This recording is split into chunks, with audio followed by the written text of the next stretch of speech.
Accountability, the magic word that all of us love. What do you need to be more accountable for? Mine are coming up. Hey everyone, this is Matt. Welcome back to my channel, Blind to Billionaire. Accountability. It's that favorite word that all of us love to talk about, but yet nobody wants to be accountable. So what are some of the things that you need to be more accountable for? As for me, lately I need to be more accountable for working out. If you've been watching my channel for any amount of time, you know that I love to work out. It's something that's very important to me, as well as eating healthy, maintaining a healthy lifestyle, traveling, and just enjoying life and having a healthy state of mind as well. But lately, it's summer right now, and lately I would say that I have been working out maybe once per week, which is pathetic for me when I came from a place of working out religiously 4 to 5, possibly 6 or even more times per week. So working out just one day a week and kind of a halfway workout at that is just not cutting it for me. So that is something that I need to be more accountable for in my life right now.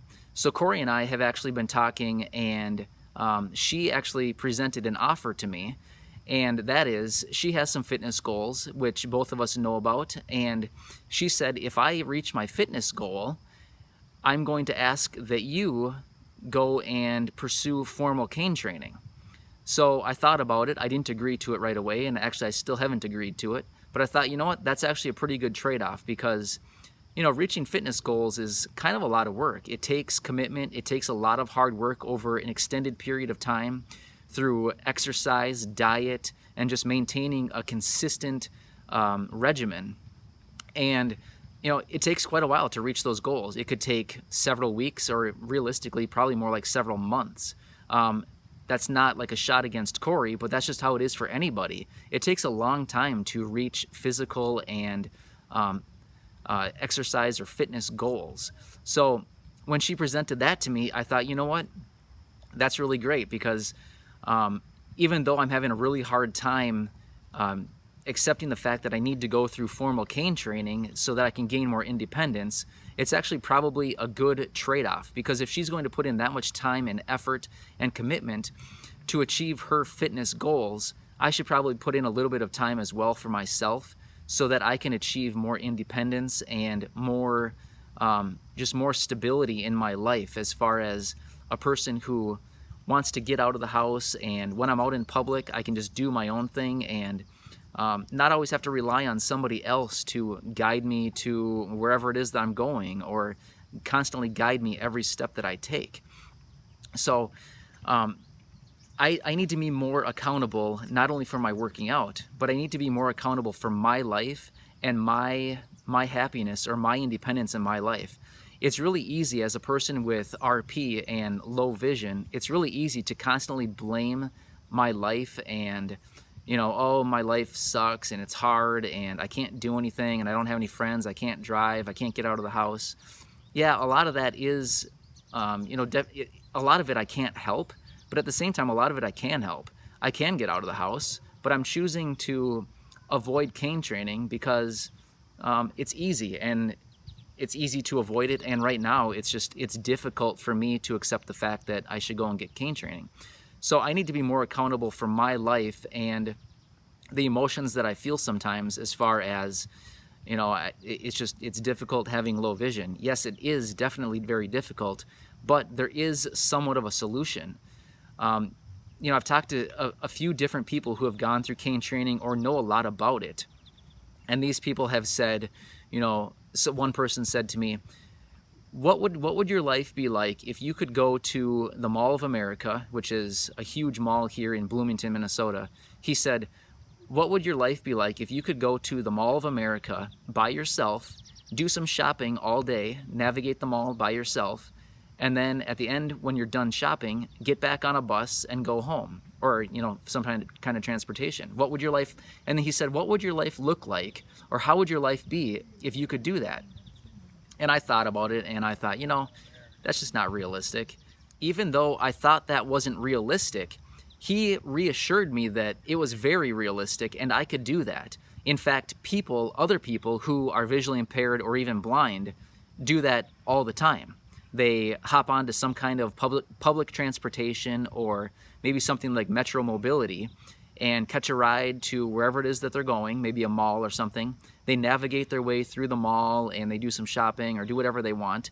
And then at the end of the day, when they're ready to go home or wherever they want to go to next, they catch a ride again, and they do that.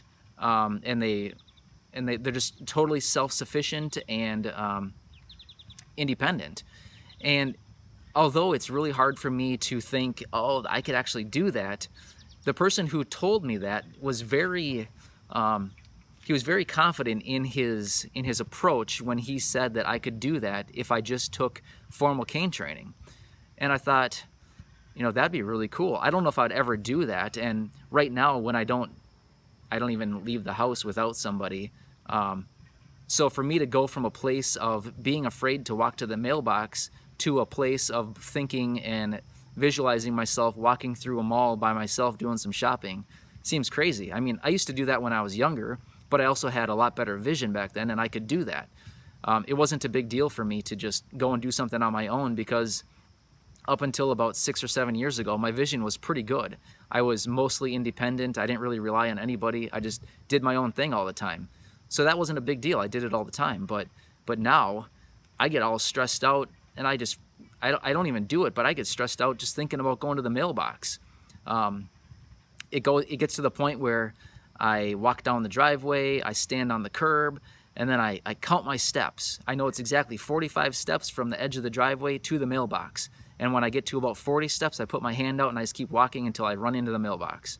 So, I mean, that's not a very fun life. I mean, it's pathetic. I have to feel my way to the mailbox that's 45 steps away, and I get stressed out just thinking about walking 45 steps down the street to the mailbox. So I really need to be more accountable to my independence, my mobility, the way that I'm feeling because of my life when there is a solution. Now, if there isn't a solution, that's fine, which, that's the case right now with my vision loss. But at the same time, I still need to be accountable for the way that I'm feeling, because that's my choice to feel that way. So anyway, those are just a couple things that I am accountable for in my life right now, and I really need to improve on that. So if you saw my video from a couple days ago about the formal cane training, I threw an offer out there, and that was, if you live here in Minnesota or the metro area or any of the surrounding states, if you're considering formal cane training, I would actually love to hear from you, because it's currently August right now, early August, and I'm considering taking some formal cane training classes this coming fall or winter. And I would actually love to possibly do it with a friend or somebody that I know, that I can get to know over the next couple weeks or months or whatever, and possibly pursue this with each other. And, like I talked about in that video, my pride and my ego is possibly getting in the way of me pursuing this, because I'm just having a hard time coming to reality, recognizing that cane training is my future, or the use of a mobility cane is my future. So anyway, the offer is still out there. If that's something that you're also struggling with and want a friend to take some classes with, leave me a comment or question down below, or send me a private message. I think you can do that here on YouTube somewhere. So anyway, do that, and we can talk, we can get to know each other, and possibly go and swing some canes together. I don't know. I don't even know what you do in those classes, but I'm sure it'll be interesting. Anyway, if you haven't done so, do me a huge favor, subscribe to my channel. It's a pretty new channel, just trying to grow my viewership and subscribers and just get my face and message in front of more people. So again, do me a huge favor, subscribe to the channel. Otherwise, leave any comments or questions down below, and I will see you again in another future video. Thanks again for watching. I will see you again soon.